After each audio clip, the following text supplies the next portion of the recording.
Gloire au Seigneur. Bonsoir à chacun d'entre vous. Il a fallu toute la grandeur de Dieu pour toucher un jour notre cœur, pour faire de nous ses enfants. Nous étions si loin de lui, nous avions tant de résistance, nous vivions dans le péché. Combien Dieu est grand dans sa puissance, dans son amour, dans sa patience. Il a su, dans sa grandeur, toucher notre cœur. Alléluia. Et ce grand Dieu, ce soir, nous honore par sa présence. C'est la présence de Jésus qui fait la valeur de ce rassemblement. Gloire à Dieu. Et je veux m'attendre à être béni, à être visité par le Saint-Esprit. Je veux m'attendre à une parole de Dieu ce soir. Amen. Je voudrais remercier votre pasteur, Alain Garcia, pour son invitation et aussi l'acceptation qu'une soirée de prière soit dédiée à l'Église persécutée. Et en particulier, puisque je reviens il y a quelques mois en arrière d'une mission en Arménie, avec une vidéo qui résume cette mission, en particulier vers la situation que connaît ce peuple. C'est dans le but informatif, mais également de nous encourager à prier, comme on va le voir tout au long de cette soirée. Je ne sais pas si tout le monde ici situe précisément l'Arménie. C'est un tout petit pays, les 2/3 de la Suisse, environ 29 000 km², un pays qui, dans ses origines, était peuplé de païens. C'était un peuple complètement plongé dans le paganisme, comme toutes les peuplades alentour dans ces âges de l'Antiquité. Les Arméniens ne connaissaient pas le Dieu de la Bible. Ils apportaient leur dévotion au soleil, à des esprits, à toutes sortes de déesses, de divinités imaginaires. Ils étaient plongés dans un obscurantisme total. Et puis Jésus est venu et il a donné sa vie en rançon pour le salut de l'humanité et aussi pour le peuple arménien. Jésus est ressuscité et avant de monter au ciel, il a donné une mission à ses disciples, aller par tout le monde et prêcher la bonne nouvelle à toute la création. C'est ainsi que 2 des 12 disciples de Jésus, Thaddée et Barthélemy, portés par cette vocation missionnaire en l'an 40, eh bien, sont allés en Arménie pour rendre témoignage de Jésus-Christ, le seul nom par lequel nous devions être sauvés. À l'époque, ce n'était pas le petit timbre-poste que ça représente aujourd'hui sur le globe. Le royaume d'Arménie, au 1er siècle, était à son apogée. Ses frontières touchaient à l'est la mer Caspienne et à l'ouest le littoral méditerranéen. Ça couvrait l'Iran, l'Irak, une partie de la Turquie. C'était un royaume très vaste et puissant, enclavé entre 2 fortes implantations, à l'ouest l'Empire romain et à l'est l'Empire parthe. Et comme l'histoire malheureusement nous le montre, la soif de puissance, la soif de pouvoir a amené ces 2 puissances à perpétrer des guerres au royaume d'Arménie, a grignoté son territoire, voilà, jusqu'à ce qu'aujourd'hui, on ait une surface tellement minime, enclavée, avec beaucoup de difficultés pour échanger commercialement, etc. L'Arménie a donc été évangélisée très tôt, dès l'an 40, mais il faut dire que l'introduction de l'évangile en Arménie a suscité une persécution violente. Les apôtres, les chrétiens, d'Israël qui ont été disséminés, vous le savez, dans les Actes des Apôtres, on parle de ces périodes de famine, de persécution qui ont disséminé l'Église naissante. Tout cela a suscité des réactions de rejet, de pression et d'hostilité violente. On maltraitait les chrétiens, on réagissait avec beaucoup d'extrémisme contre le message de l'Évangile. Mais, comme nous le constatons encore aujourd'hui, c'est une observation objective, plus il y a de persécution et plus il y a de conversion. C'est comme ça. Aujourd'hui encore, on est émerveillé, on est admiratif, on est bouleversé de voir que la persécution n'a jamais réussi à juguler les progrès de l'Évangile, bien au contraire. Les conversions se faisaient quand même, et c'est à la fin du IIIe siècle de notre ère que va se produire un phénomène historique déterminant pour ce peuple arménien. Le roi Tiridate, qui était en exercice, qui était sur le trône à cette époque-là, brusquement, est tombé dans une démence comparable à ce que le livre de Daniel nous relate au sujet de Nebuchadnezzar, la lycanthropie. Et brusquement, il est tombé dans un comportement absolument fou, avec des attitudes inqualifiables, et bien sûr, sa famille, la cour, les pouvoirs en place ont tout essayé pour venir en aide à ce roi, Tiridate. Ils ont invoqué le soleil, les esprits, ils ont fait venir des magiciens, des sorciers, mais son état restait inchangé.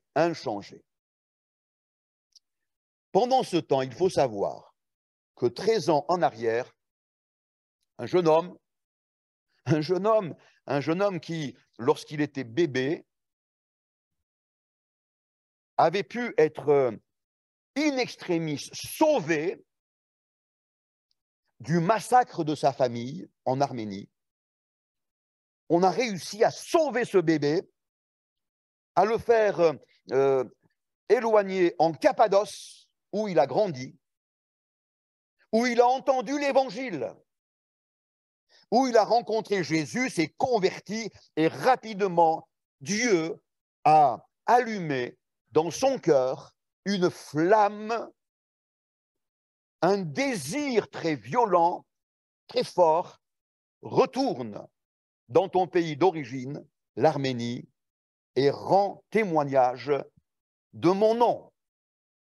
Il quitte la Cappadoce, arrive en Arménie, sert quelques mois dans l'administration du pays, mais rapidement, il témoigne de Jésus, on le repère immédiatement, on le capture et on le jette dans une fosse, dans un lieu qui s'appelle Khor Virap, qui aujourd'hui est un lieu de pèlerinage majeur en Arménie.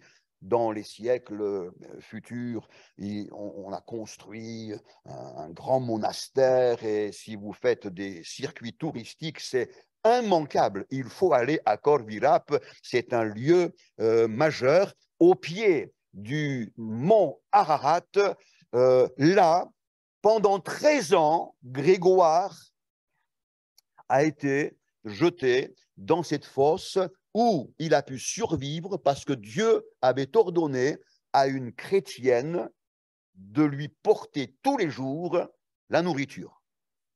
Ce qu'elle fait. Et 13 ans après, au moment où le roi tombe en démence, sur le conseil de sa sœur lui dit, écoute, on a invoqué tous nos dieux, toutes nos déesses, pourquoi ne ferais-tu pas venir Grégoire? Peut-être son Dieu sera-t-il capable de faire quelque chose. Le roi accepte. On appelle Grégoire, qui rend témoignage de Jésus-Christ, qui dit clairement que toute croyance dans des idoles et dans des entités imaginaires était à proscrire, qu'il n'y avait qu'un Dieu, un seul, le Créateur, le Dieu de la Bible, le seul Dieu vivant et vrai, et que ce Dieu se fait connaître à nous par le moyen du Messie, du Sauveur, en la personne de Jésus, et il prie pour le roi qui immédiatement retrouve son bon sens. Guéri instantanément. Ça a été le déclencheur d'un véritable réveil spirituel en Arménie.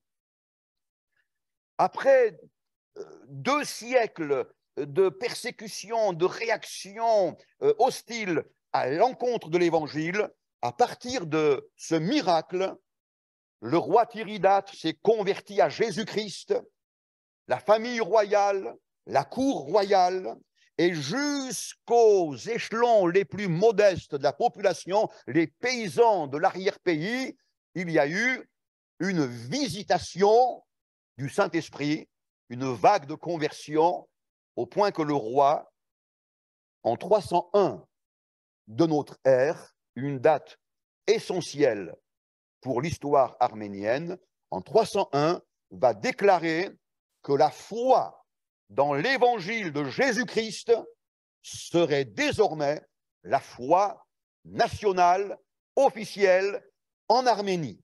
C'est ainsi que l'Arménie est devenue, en 301, un pays résolument chrétien. Au milieu de ce paganisme sombre, Dieu vient d'allumer une lampe. Ce petit pays, par la foi qu'il vient d'embrasser, va devenir un peuple témoin dans tout ce secteur. 3 siècles plus tard, l'Empire ottoman, l'islam, avec ce que vous connaissez de l'histoire, les guerres, les persécutions, quelques siècles plus tard, et en 1915 en particulier, le tristement célèbre génocide arménien.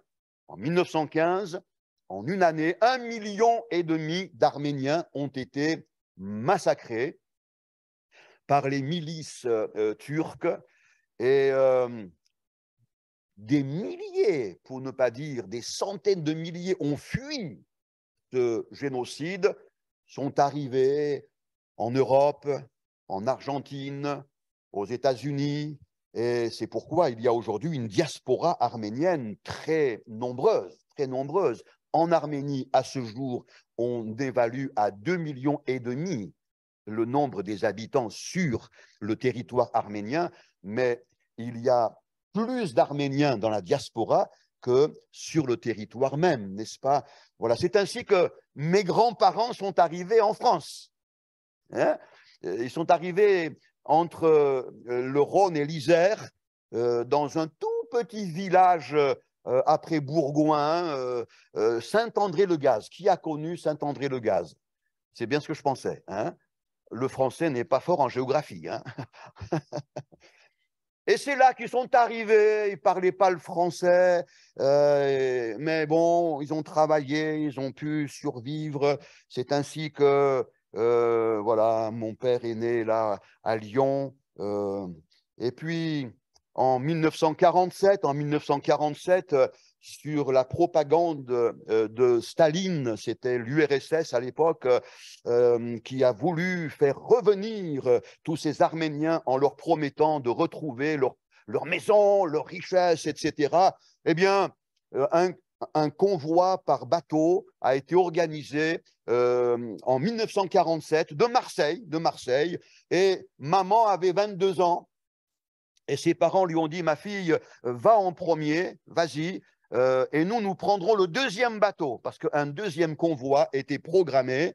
Donc, maman s'embarque avec des milliers d'Arméniens pour retourner en Arménie, et le deuxième bateau est annulé. Donc, pendant 17 ans, maman et papa sont restés en URSS, Arménie, Géorgie, dans une grande tristesse, déracinés, coupés de leurs proches. Moi, je suis né là-bas, et l'une de mes sœurs est née aussi là-bas. Et quand j'étais gosse, 7 ans, 8 ans, la nuit, les larmes de ma mère me réveillaient. Elle était, je la revois encore, à genoux sur un vieux canapé hyper usé. Et là, elle pleurait et elle priait Dieu qu'elle ne connaissait pas véritablement. Mais elle le suppliait d'avoir pitié de nous. Elle lui disait, mais si tu peux faire quelque chose pour ma famille, fais un miracle, fais quelque chose. C'était l'URSS, 1964, c'était le rideau de fer, c'était Nikita Khrouchtchev qui était président à l'époque. C'était impossible et impensable qu'une porte s'ouvre, mais il y avait une petite femme d'1,55 m qui, à genoux sur son vieux canapé, implorait le Seigneur. Et le psaume 34 nous dit, quand un malheureux crie, l'Éternel entend. Et il le sauve de toutes ses détresses. Et Dieu l'a entendu. Après des mois et des mois de pleurs et de prières, un matin, elle se lève et elle dit à mon père, je prends les 2 petits avec moi et par le train, nous montons à Moscou. Je vais rendre notre passeport et réclamer 4 visas pour la France. C'était risqué, c'était plus que risqué, mais devant la conviction qui l'animait, papa a dit, ben, si tu veux faire comme ça, ben, fais-le. Et je me revois encore, j'avais 8 ans et quelques mois, nous sommes montés donc dans le train, en arrivant à Moscou, un vieil hôtel, un vieil ascenseur, vous savez, avec les portes en accordéon métallique comme ça, là. Et on passe là la nuit, le lendemain matin, on se met en route pour le Kremlin. Maman se renseigne à quel bureau il faut qu'elle s'adresse, on l'informe, elle nous dit, attendez-moi ici, je reviens. Et cette femme, vraiment toute petite, toute menue, frappe à une porte massive et elle entend « Entrez !» Elle ouvre cette porte immense, un bureau vaste et avec un meuble massif à la soviétique, hein, et le responsable assis au milieu avec tous ses conseillers. Ils étaient en train de tenir une réunion de travail. Et maman qui entre. Et quand cet homme la voit, il fait sortir tous ses conseillers qui s'éclipsent et il fait ça à ma mère. Alors elle avance. Et il lui pose cette question et je vous la restitue mot à mot. Quand tu as ouvert la porte de mon bureau, il y avait une lumière sur ton visage. D'où vient cette lumière?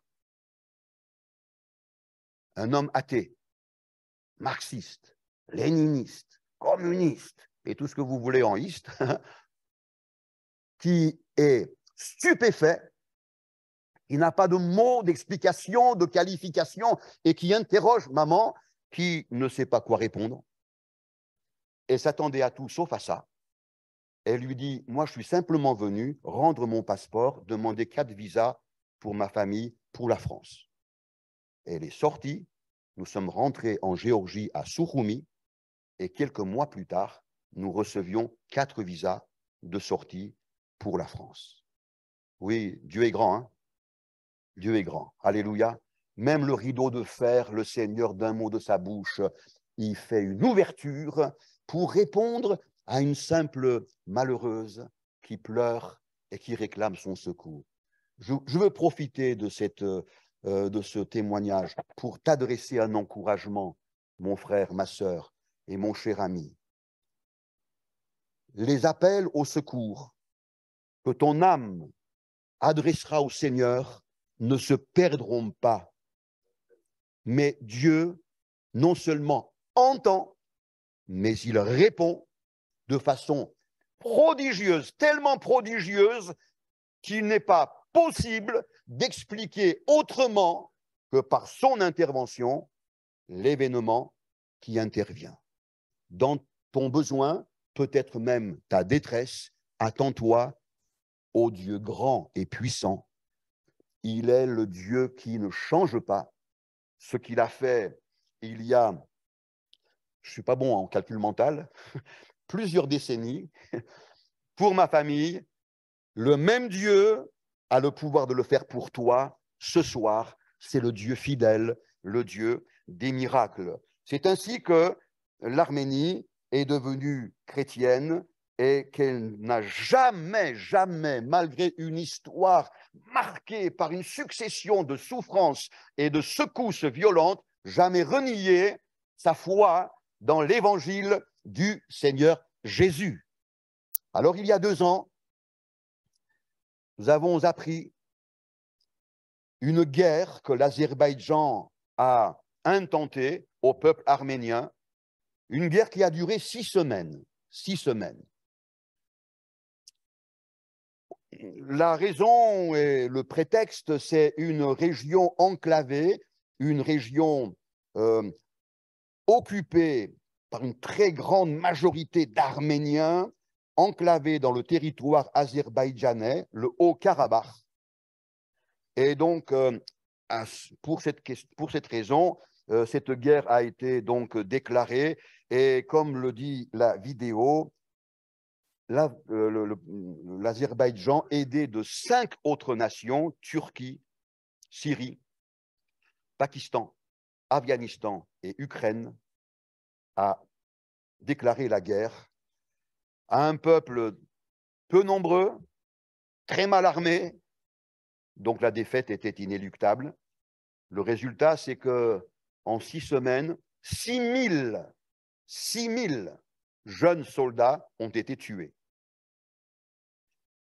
10 000 jeunes soldats sont estropiés à vie. On peut parler pratiquement d'une génération de forces vives qui a été décimée.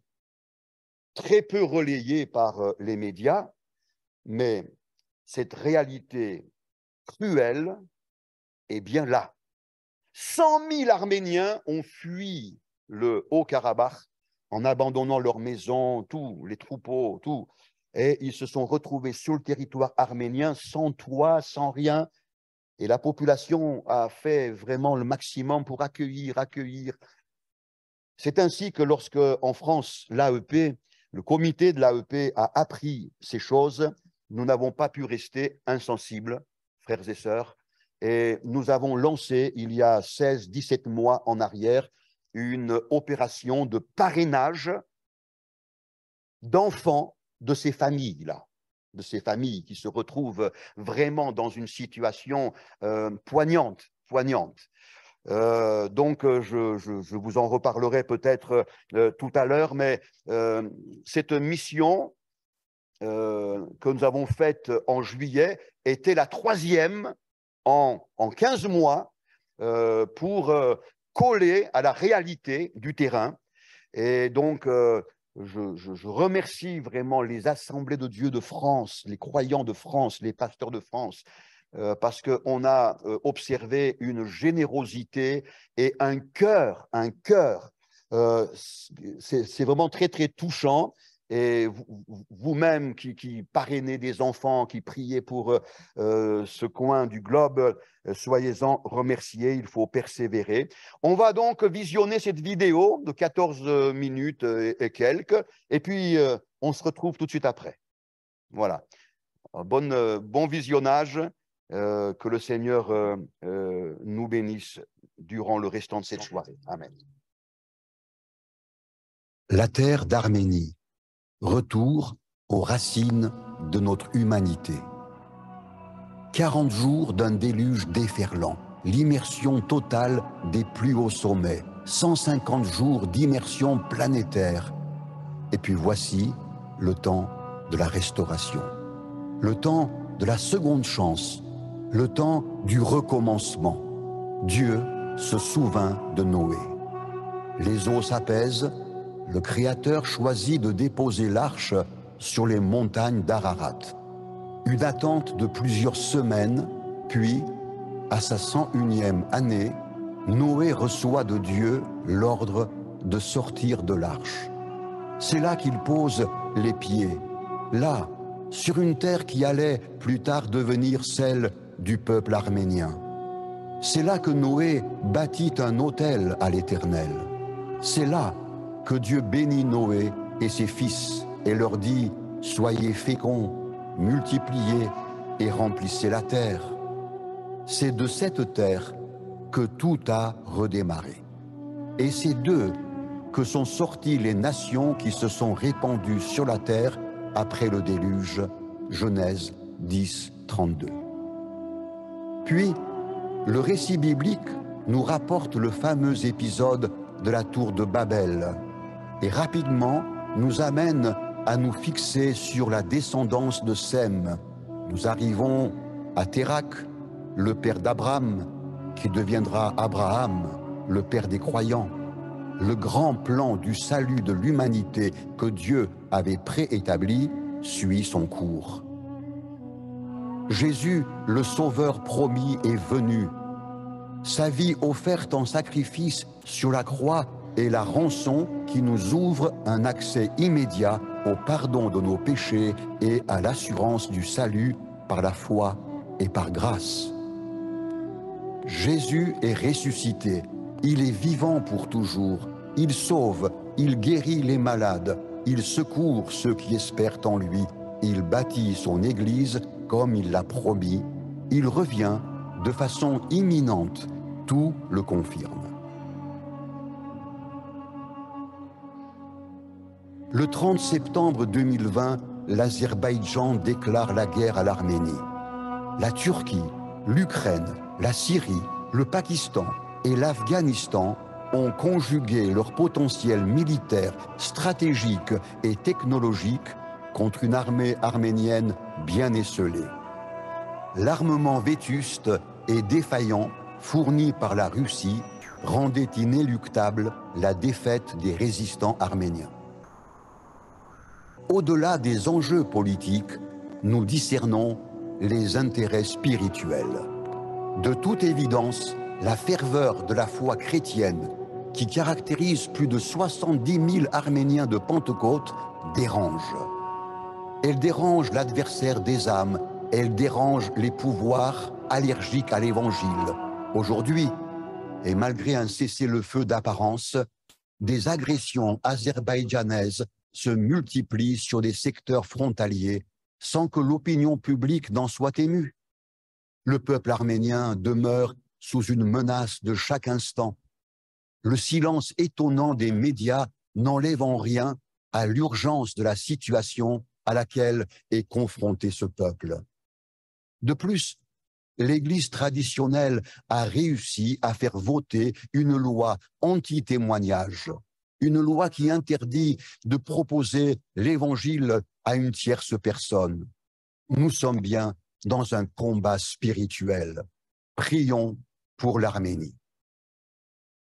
S'agissant de l'AEP, son cœur de mission, consistant à répandre la Bible dans les pays de persécution et à secourir les croyants de ces mêmes pays, nous avait déjà amenés à intervenir en Arménie, notamment au lendemain du terrible tremblement de terre de 1988. 3 ans plus tard, ce fut la dissolution de l'URSS. L'Arménie est alors devenue une république indépendante sans y être nullement préparée. D'un coup, d'un seul, toute l'activité économique du pays s'est bloquée. Les immenses usines de l'ère soviétique ont fermé. La faillite a plongé le peuple arménien dans une misère et une pauvreté indescriptibles. Avec 82% de chômage, un flux migratoire a poussé des milliers d'Arméniens vers l'Europe de l'Ouest et notamment la France. Face à cette situation, l'AEP a initié quelques actions ponctuelles en témoignage de notre solidarité fraternelle. Plus près de nous, depuis la guerre d'octobre 2020, plus de 6 000 jeunes soldats ont été tués, 10 000 soldats définitivement estropiés, 100 000 Arméniens sauvagement chassés du Haut-Karabakh. Des maisons perdues, des églises détruites, voici la tragédie qui a foudroyé le peuple arménien dans l'indifférence générale. Les assemblées de Dieu de France ne pouvaient pas rester sans réagir. Par l'intermédiaire de l'AEP et de l'ASEP, nous avons immédiatement exprimé concrètement aux églises d'Arménie et au peuple arménien notre profonde solidarité fraternelle. L'humilité et la consécration des responsables d'église, la ferveur et la générosité des croyants, et en même temps la frappante insuffisance des moyens dont ils disposent, nous ont fortement touchés. C'est ainsi que nous avons ressenti la nécessité d'apporter une aide en faveur des enfants de familles particulièrement frappées par le deuil et la douleur. L'idée des parrainages d'enfants sous le couvert de l'ASEP répond parfaitement à la situation. L'opération est lancée depuis l'été 2021. Lors de la toute dernière mission de juillet, nous avons été amenés à visiter le quartier de la Grande Malchance. C'est ainsi que l'on peut traduire ce secteur de la ville de Yerevan, la capitale de l'Arménie. Le quartier appelé Tchahbar, la Grande Malchance, le quartier de la Grande Malchance. Nous y avons rendu visite à une famille de croyants dans le cadre de notre mission. C'est un autre monde. C'est le monde des rejetés, le monde des méprisés. Qui pourrait imaginer qu'à quelques centaines de mètres du centre de la capitale, où règne le luxe et l'opulence à l'européenne, une telle misère puisse exister? Ici, nous explique notre guide, fondateur de l'association humanitaire Convoy of Hope, ici en Arménie, nous n'avons pas de couche sociale moyenne. Une infime minorité vit très richement. Et puis, il y a les autres. Il y a tout le restant de la population qui essaye de survivre. Alors, nous accédons par une piste accidentée et caillouteuse au domicile de ses chers amis. Une masure vétuste où vivent 3 générations, les grands-parents, leurs 3 enfants mariés et leurs 7 petits-enfants. Ils sont des chrétiens nés de nouveau. La grand-mère porte le prénom de Arev, ce qui signifie soleil. Son visage resplendit en effet de la joie du salut et de la douceur de Christ. Tout ce petit monde se rassemble dans le séjour. Ils sont paisibles, propres, souriants. Les petits-enfants nous chantent 2 cantiques. Nous les encourageons, nous prions avec eux. Dans un geste fraternel, nous leur remettons une aide financière. Et nous proposons à notre guide de parrainer les 7 petits-enfants par le biais de l'ASEP. Puis, nous nous en retournons, le cœur rempli de prière et de compassion. Ils sont si nombreux en Arménie à vivre dans la vallée de la grande malchance. Nous estimons que 3000 enfants vivent dans des familles en détresse. Extrême pauvreté, privation du père ou d'un ou plusieurs fils morts à la guerre. L'ASEP, à ce jour, en parraine moins de 150. Les besoins restent immenses. Prions pour eux. Prions pour le peuple arménien, très tôt évangélisé par Thaddée et Barthélemy dans les années 40 de notre ère, et étant devenu la première nation à avoir embrassé l'évangile de Jésus-Christ comme foi nationale, en l'an 301 de notre ère. Le Dieu qui a transformé le pays de Canaan, pays de la malédiction, en pays où coule le lait et le miel, peut aussi changer le pays de la grande malchance en pays où abonde la grâce et l'espérance. La guerre avec l'Azerbaïdjan a précipité des centaines de familles arméniennes dans une situation de détresse, à la douleur d'avoir perdu leur maison, un père, un mari, un fils. S'ajoutent les défis angoissants les plus basiques: nourrir, soigner, vêtir, scolariser les enfants des familles les plus démunies. Comment faire? C'est ainsi que nous avons été amenés à solliciter la générosité des chrétiens de France par la mise en place d'un système de parrainage. Un nouveau champ s'est ouvert pour l'ASEP. Après l'Inde, le Bangladesh, le Myanmar, le champ de l'Arménie. Un immense merci aux donateurs qui ont répondu avec un grand cœur à cette urgence. En un an, nous sommes arrivés au chiffre encourageant de 137 enfants parrainés en Arménie. Ce champ nouveau est appelé à se développer malgré la barrière linguistique et malgré la distance. C'est ainsi que le Seigneur nous a amenés à établir un partenariat avec l'association Convoy of Hope, fondée par un chrétien fidèle de l'église de Yerevan et les pasteurs responsables d'églises locales. Nous avons pu constater le sérieux avec lequel s'organise le parrainage des enfants. Nous avons rencontré des familles aidées, des pasteurs et des responsables locaux établis pour gérer les parrainages. Tout s'organise de manière réfléchie et rassurante. Tout est prêt pour que nous allions plus loin dans cette belle œuvre de parrainage. Une liste d'enfants en attente d'être parrainés nous est présentée. L'appel est donc lancé auprès des croyants de France. Pour 28 € par mois, vous pouvez parrainer un enfant. À l'heure où nous montons cette vidéo, nous apprenons la reprise des hostilités. Pour l'Arménie, le spectre de la guerre revient comme un boomerang.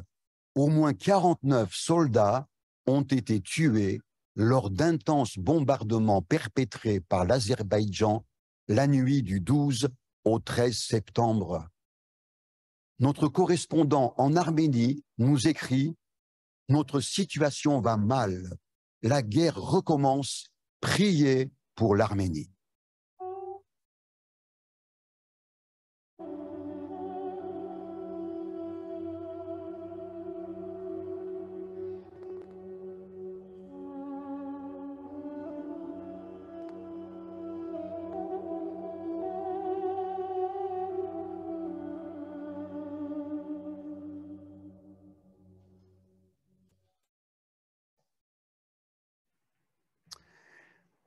Voilà, donc vous connaissez un petit peu quelque chose de ce pays.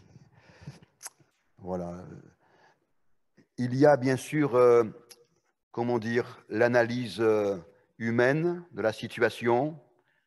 On fait beaucoup de géopolitique en ce moment, mais nous, les croyants, nous savons qu'il s'agit d'un combat spirituel. Un combat spirituel. Et lorsque je visite une assemblée avec cette vidéo, j'ai l'habitude d'enchaîner avec un partage de la parole de Dieu qui place au centre de notre réflexion un élément qui est absolument vital et qui est la cible privilégiée de l'adversaire, c'est notre foi. Et j'aimerais ce soir vous parler de notre foi. Nous avons notre système cardiaque qui garantit la vie physiologique. C'est un organe absolument essentiel. Si le cœur s'arrête, même si tu as de bons poumons, ça ne va pas servir à grand-chose. La foi, c'est le système cardiaque de ta vie spirituelle. La Bible nous dit, le juste vivra par la foi. Et Jésus lui-même va nous laisser une question qui appelle vraiment de la réflexion et de la responsabilité. Lorsque le Fils de l'homme reviendra, trouvera-t-il la foi sur la terre? La foi. Un jour, Jésus se tourne vers un de ses disciples et lui dit, Simon, Simon, Satan vous a réclamé pour vous cribler, vous secouer violemment. Mais j'ai prié pour toi, Simon. J'ai prié pour toi, pour que ta foi ne défaille point. Que ta foi ne défaille point. Le Seigneur n'a pas prié pour que l'épreuve s'arrête, mais il a prié pour que notre foi reçoive d'en haut les ressources suffisantes pour ne pas défaillir.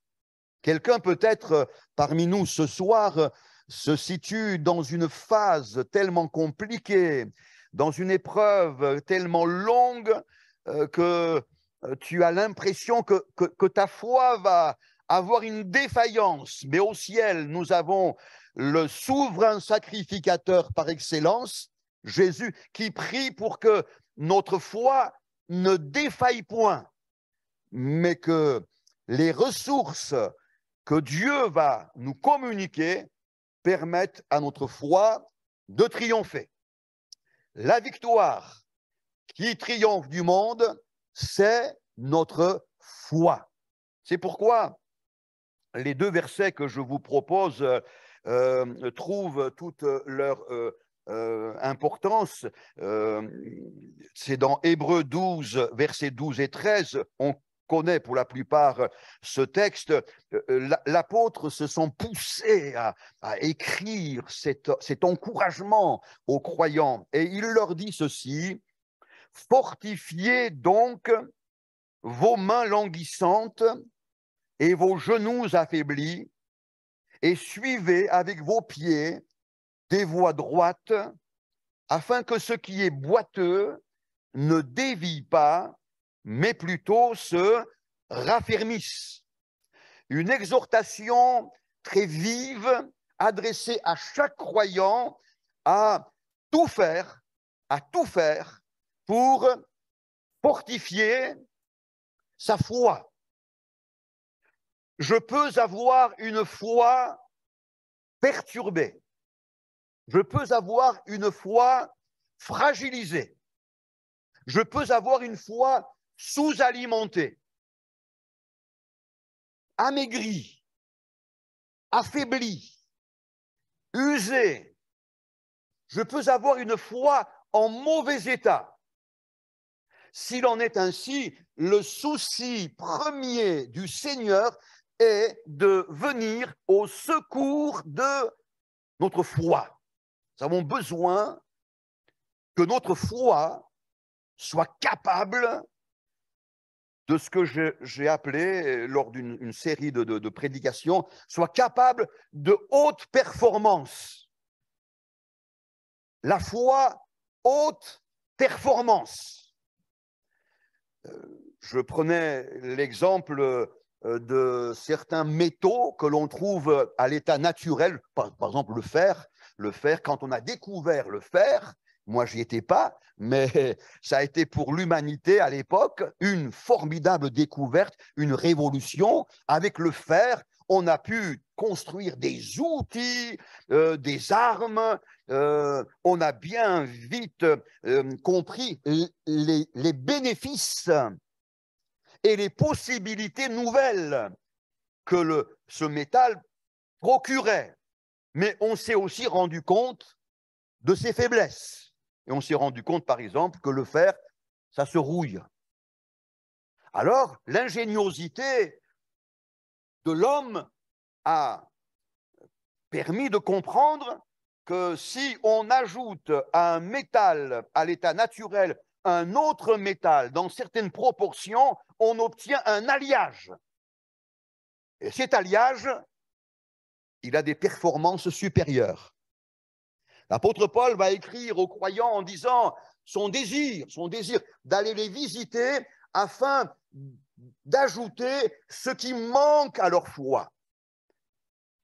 Merci Seigneur pour la foi, parce que la foi nous permet de saisir le salut.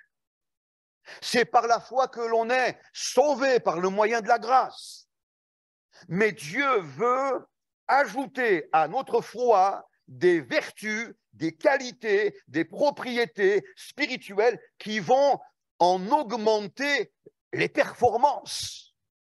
C'est ainsi qu'aujourd'hui, on a découvert, on a réussi à composer des alliages qui permettent l'aéronautique, par exemple, les avions qui sont composés d'alliages qui peuvent résister à des pressions très fortes. Le monde médical a progressé d'un bond gigantesque en découvrant certaines propriétés d'alliage. La médecine prothétique, nos genoux artificiels, enfin, les prothèses, tout cela sont possibles. Si on vous met un humérus de fer, ça ne va pas faire. Mais avec les alliages que l'on sait composer aujourd'hui, alors ça donne des possibilités remarquables. Il y a des alliages qui résistent à de très hautes températures. Le fer fond, mais l'alliage résiste. Et quelquefois, dans la vie chrétienne, ça chauffe aussi. On traverse des hautes températures. Quelquefois, il y a des épreuves qui ressemblent à la fournaise dans laquelle on a jeté les amis de Daniel. Quelquefois, ne sois pas surpris ni surprise, tu vas devoir affronter des situations où les températures seront très élevées, n'est-ce pas? Eh bien, Dieu veut que ta foi soit capable de haute performance, te permettant de traverser ces séquences difficiles et de les traverser en vainqueur. Quand on a sorti les 3 amis de Daniel, même leurs sourcils n'avaient pas été atteints par le feu. Que Dieu soit béni. Fortifier la foi, c'est peut-être et même certainement la priorité qui doit concerner chaque croyant. Dans les temps que nous vivons, nous avons besoin de fortifier, d'entretenir, de maintenir notre foi dans ses performances les meilleures. Et ici, l'apôtre mentionne 3 membres qu'il nous faut fortifier: nos mains languissantes, nos genoux affaiblis et nos pieds boiteux. Et ces 3 membres ont une portée, bien sûr, spirituelle et nous présentent 3 aspects de la foi. Les mains, c'est la foi qui travaille, qui sert, c'est la foi consacrée à l'œuvre de Dieu. Les genoux, c'est la foi qui résiste à toutes les influences et à toutes les tentations que je vais devoir affronter et qui ne fléchissent que devant Dieu. C'est la foi qui honore Dieu. Et les pieds boiteux, donc ils ont besoin d'être raffermis. Les pieds, bien sûr, nous parlent de la marche de la foi. Et ma prière, c'est que vous et moi, nous soyons sans cesse fortifiés dans la robustesse et la tonicité de notre foi. Que notre foi ne se laisse pas déformer, ne fonde pas, ne se liquéfie pas, mais qu'elle puisse résister envers tout et malgré tout. Fortifiez vos mains languissantes. Et oui, parce que les mains peuvent connaître un temps de fatigue. Elles peuvent devenir des mains languissantes, des mains affaiblies, des mains qui peut-être se sont tellement investies qu'elles ont maintenant des signes de faiblesse. La Bible nous dit, dès le matin, quelqu'un me dira, mais je ne suis pas du matin, moi, hein. Mais dès le matin, jette ton pain à la surface des eaux.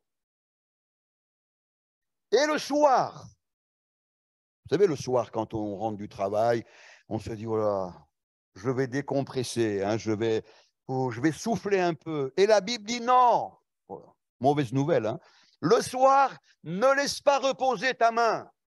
Ceci nous parle de la motivation passionnée qui doit habiter chaque enfant de Dieu pour le service du Seigneur. Peut-être tes mains traversent-elles une période de lassitude. Peut-être ta consécration pour l'œuvre du Seigneur s'est émoussée.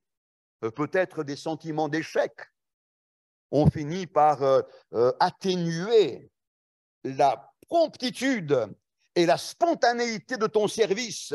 Eh bien que ce soir, le Seigneur fortifie la consécration dans ta vie. Que dans ton cœur, il y ait cette flamme, ce zèle, cette envie, cet élan intérieur d'être au service du Seigneur, d'être prompt, heureux, joyeux à servir le Seigneur.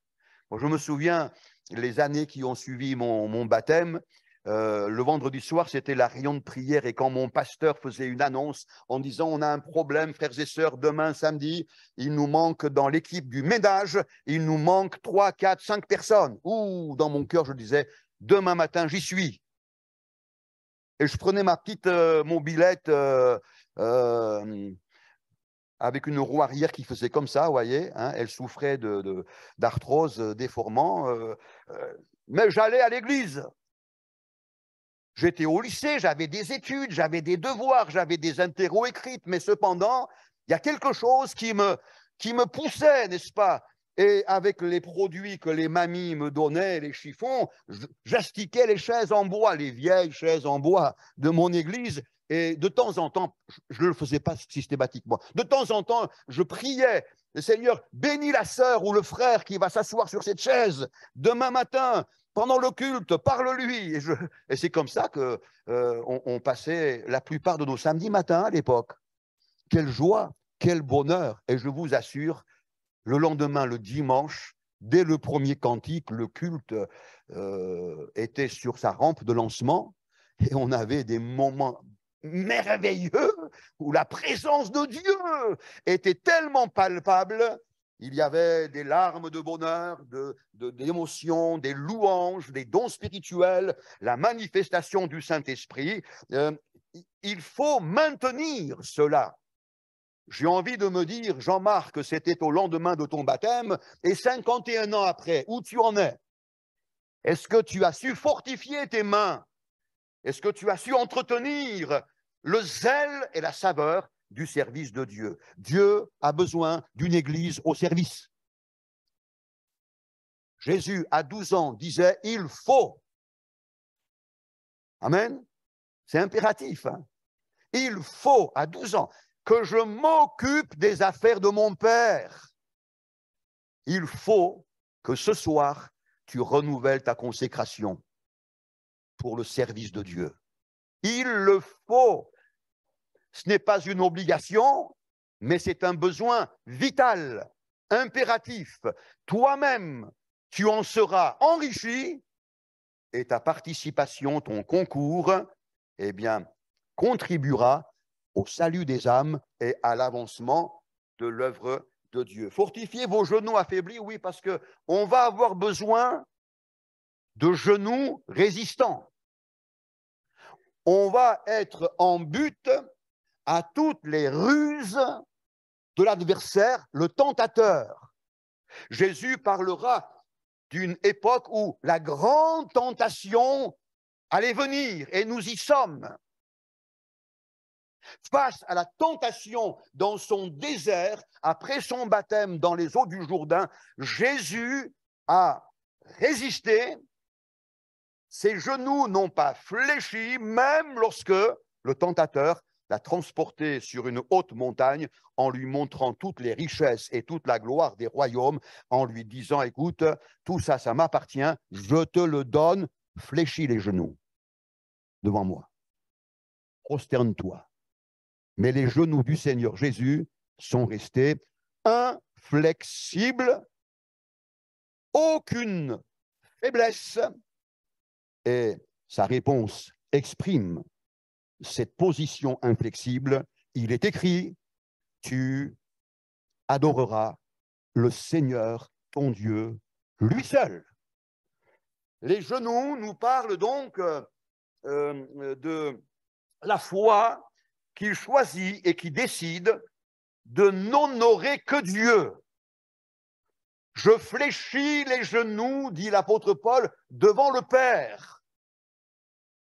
Et nous sommes appelés, mes frères et mes sœurs, à être, mais de plus en plus, ces adorateurs qui fléchissent les genoux devant le Dieu de notre salut. J'ai envie de dire que plus tu fléchiras les genoux devant le Seigneur, et plus tes genoux seront fermes à l'encontre de toutes les influences qui vont s'exercer pour te faire choir. Je citais les 3 amis de Daniel. Parlons 2 instants de Daniel lui-même, qui tous les jours et pendant 70 ans quand même, 3 fois le jour, ouvrait sa fenêtre et fléchissait les genoux dans l'adoration et la prière devant l'Éternel, son Dieu.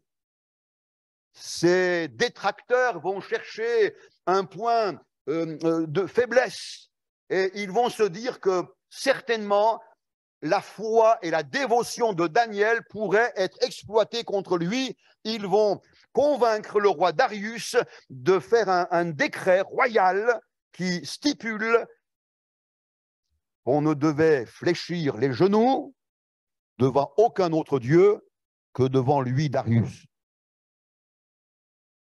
Le décret a été officiellement proclamé. Mais Daniel n'a pas fléchi les genoux. Il a continué à vivre sa piété, sa vie d'adorateur. Il ne fléchissait les genoux que devant son Dieu. Darius, piégé, doit le jeter dans la fosse aux lions. Et au petit matin, d'une voix tremblotante, il lance là dans la nuit, « Daniel, Daniel, ton Dieu que tu sers avec persévérance, a-t-il pu te garder de la gueule des lions ?» Et j'imagine, en tout cas moi j'aurais fait comme ça à sa place, j'imagine que Daniel n'a pas répondu tout de suite. Il a laissé un petit peu de suspense, voyez, hein? Juste 10 secondes, le temps de crisper la gorge du roi. Et à un moment donné, Daniel dit, « Sois en paix, ô roi, mon Dieu m'a gardé de la gueule des lions, que le Seigneur soit béni. » Et l'Écriture est pleine d'exemples d'hommes, de femmes qui ont manifesté une foi haute performance face à la tentation et à la pression. Ils n'ont pas fléchi les genoux. Mon frère, ma sœur, que Dieu fortifie ta foi. et qu'il te permette de ne pas fléchir les genoux. Ne fléchis pas les genoux devant ce qui a été pour toi jusqu'ici un point faible, un point fragile. Ne fléchis pas les genoux lorsque le tentateur te fait miroiter ses mensonges.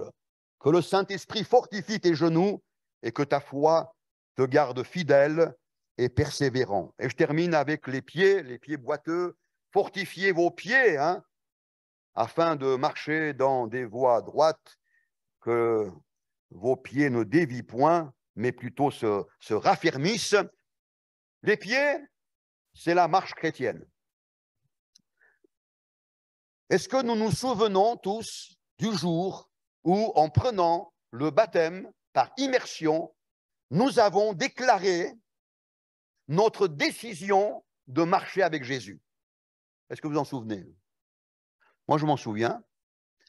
Ça va faire 51 ans, le 12 décembre, là. Et je me souviens, il y avait là 500 personnes, et je me réentends en disant ceci. Après avoir parlé du changement de ma vie à la rencontre du Christ, je me réentends dire aujourd'hui, à 16 ans et demi, je suis heureux de m'engager à marcher avec Jésus toute ma vie. Et le soir, à la maison, débordant de bonheur, je me couche et à un moment donné, je me parle, parce que je repasse la vidéo, hein, du baptême, et je me dis, tu t'es engagé à marcher avec Jésus toute ta vie? Je me suis répondu, oui, oui. Et je me suis réinterrogé, mais qu'est-ce qui t'a poussé à affirmer avec autant d'assurance?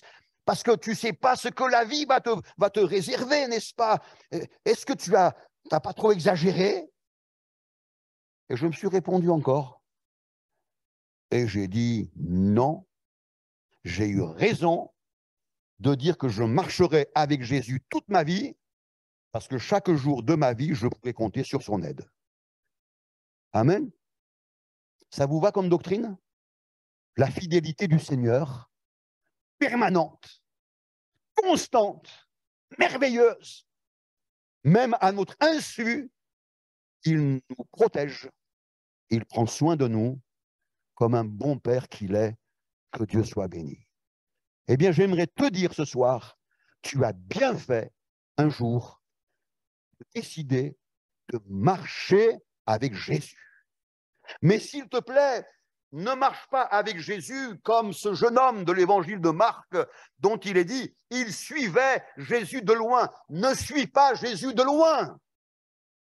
Marche avec ton Sauveur dans une intime relation avec sa personne. Reste attaché, étroitement attaché à Christ de tout ton cœur. Ne laisse pas une distance. On est à l'époque, on invente des mots, le mot distanciel. Ben, je ne veux pas marcher avec Christ de façon distancielle. Je veux conforter, renforcer, fortifier mon attachement à sa personne. Marcher avec Jésus au milieu d'une société qui prône d'autres valeurs, des valeurs et des philosophies apostates. Nous sommes au milieu d'une population qui fait l'apologie du péché, mais nous fortifions notre foi et nous confortons notre marche avec Jésus. Nous marchons avec le Seigneur dans la lumière, dans la pureté, dans la vérité, dans l'honnêteté, dans un bonheur rayonnant. Nous marchons avec le Seigneur. Au milieu de la corruption générale, de la tortuosité de la nature humaine, au milieu de toutes ces choses abjectes dont les journaux télévisés quotidiennement nous abreuvent, eh bien nous sommes le peuple de Dieu qui un jour a décidé de marcher avec le Seigneur, la marche de la foi. Peut-être ta marche est-elle déstabilisée par des événements familiaux?